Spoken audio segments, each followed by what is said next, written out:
प्राचीन समय में कौशिकी नाम की एक सती हुआ करती थी। उनके पति का नाम कौशिक था, जो कि दोनों पैर से अपंग थे।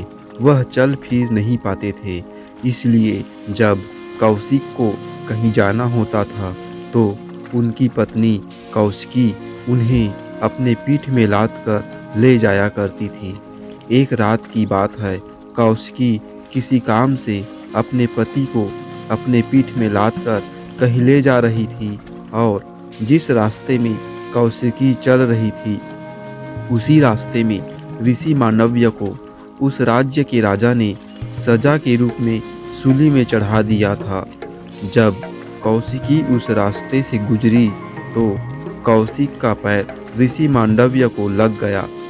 ऋषि मांडव्य सिद्ध ऋषि थे, इसलिए सूली पर चढ़ाने के बावजूद उनकी मृत्यु नहीं हुई थी। जब कौशिक का पैर ऋषि मांडव्य को लगा तो ऋषि मांडव्य ने कौशिक को श्राप दे दिया और श्राप में कहा कि जिस अधम ने मुझे पैर से मारा है वह कल का सूर्य नहीं देख पाएगा। कौशिक की पत्नी ने श्राप सुनते ही मांडव्य ऋषि को अपने पति की अपंगता के बारे में बताया, परंतु मांडव्य ऋषि ने कहा कि मेरा दिया हुआ श्राप वापस नहीं होगा, लेकिन हाँ, यदि आप माता पार्वती से प्रार्थना करें, निश्चित ही उनके पास इस श्राप का कोई न कोई उपाय जरूर होगा। ऋषि के कहने पर कौशिकी माता पार्वती का आह्वान करने लगी और अपनी समस्या का समाधान पूछने लगी। सती कौशिकी की प्रार्थना जब माता पार्वती तक पहुंची, तभी उसी समय माता पार्वती की प्रेरणा से आकाशवाणी हुई कि अगर कल सूर्य ही नहीं उगेगा तो तुम्हारे पति की मृत्यु नहीं होगी। ऐसा सुनते ही सती कौशिकी ने अपने सतीत्व से पृथ्वी को स्थिर कर दिया, क्योंकि पृथ्वी स्थिर हो गई तो सूर्य का उगना असंभव हो गया। कई दिन बीत गए, सूर्य नहीं उगा, जिससे पृथ्वी में हाहाकार मचने लगा। तब सभी देवता एकत्र होकर माता अनुसुईया के पास पहुँचे। माता अनुसुईया ने माता पार्वती की प्रेरणा से देवताओं को आश्वासन दिया कि वह पृथ्वी को इस संकट से निकाल लेगी। और इसके बाद माता अनुसुईया सती कौशिकी के पास गई।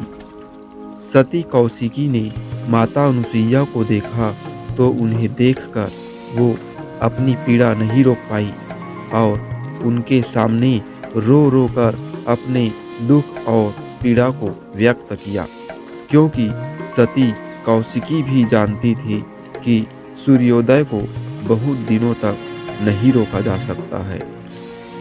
तब माता अनुसुईया ने सती कौशिकी को सांत्वना दी और कहा कि मैं तुम्हारे सभी दुख और संताप को दूर कर दूंगी, लेकिन तुमने जो पृथ्वी को रोक दिया है उसे फिर से घूमने दो, जिससे सूर्योदय हो सके। तब कौशिकी ने देवी धरा का ध्यान कर उन्हें फिर से चलायमान कर दिया। पृथ्वी फिर से पहले की तरह घूमने लगी। फिर कुछ ही देर में सूर्योदय हो गया और सूर्योदय होते ही कौशिकी के पति की मृत्यु हो गई। लेकिन जैसे कि माता अनुसुईया ने कहा था कि वह सती कौशिकी के संताप को दूर कर देंगी, माता अनुसुईया ने अपने सतीत्व के तप की शक्ति से कौशिक को जिंदा कर दिया और उनके जीर्ण शरीर को भी युवा कर दिया था।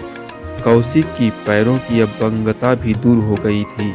फिर दोनों पति पत्नी कौशिक और कौशिकी प्रसन्न होकर जयकारा लगाने लगे। बोलिए माता पार्वती की जय, बोलिए माता अनुसुईया की जय। दोस्तों, ये कहानी आपको कैसे लगी कमेंट जरूर करें। साथ ही इस वीडियो को लाइक शेयर करें और मेरे चैनल को सब्सक्राइब करें। पूरा वीडियो देखने के लिए बहुत बहुत धन्यवाद।